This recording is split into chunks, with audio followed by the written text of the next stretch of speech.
All right, tonight we continue our series on the battle for the Horse Heaven Hills as state advisors are reconsidering a proposal to build a huge wind farm in Benton County. Yeah, so the State Energy Facilities Site Evaluation Council, FSEC, approved a much smaller version of this proposal.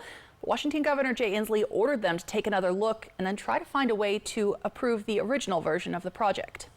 On April 29th, FSEC sent a recommendation to the governor saying he should approve a significantly scaled-back version of Scout Clean Energy's Horse Heaven wind farm proposal. On May 20th, Scout asked them to reconsider, saying FSEC's recommendation, quote, imposes novel, unscientific siting restrictions that gut the project's generation capacity, likely rendering the project non-viable. Adding, quote, these restrictions so change the project from its original proposal that the version approved would not and did not even qualify as a reasonable alternative.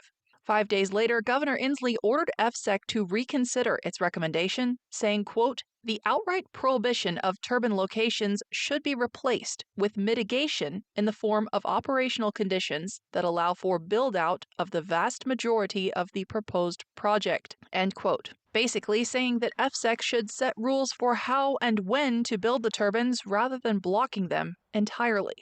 While we're waiting on the results of FSEC's review, I took some of your concerns to Scout Clean Energy. Project manager Dave Kobus tells me he started his career in nuclear, but made the switch to wind energy decades ago. Kobus says the Nine Canyon Wind Project is an example of what can be achieved given approval. At the time that was certified to international standards for a 20-year design life, but that just means that's what it was designed to last. It can last longer. They've never had to replace a blade. In fact, they've never even had to do blade repairs. Now, there's only so much that can be done about the visual impact of the wind turbines because pilots have to be able to see them, and Kobus says they have to be placed in areas that have the windiest conditions. The air has to accelerate to get over this ridgeline, and that peak of acceleration is where you want to put the turbines.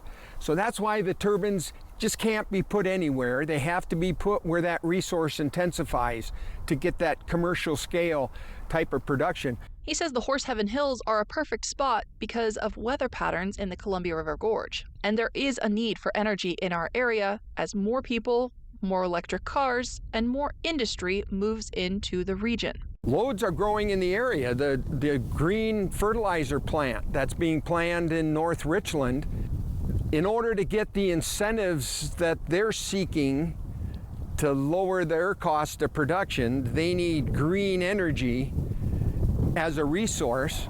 The power that's needed is almost double what the city of Richland normally supplies and what resource they normally have.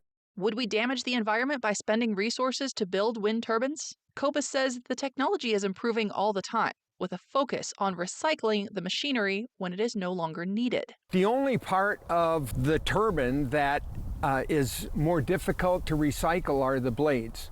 But now there's companies, in fact, like General Electric, who's a potential supplier for our turbines, has agreements with recycling firms, and the intent is to be able to recycle the blades in the future to things like concrete fillers. Right now, turbine blades are put into landfills when they're too old to use. Kobus says they're not dangerous for the environment, just taking up space.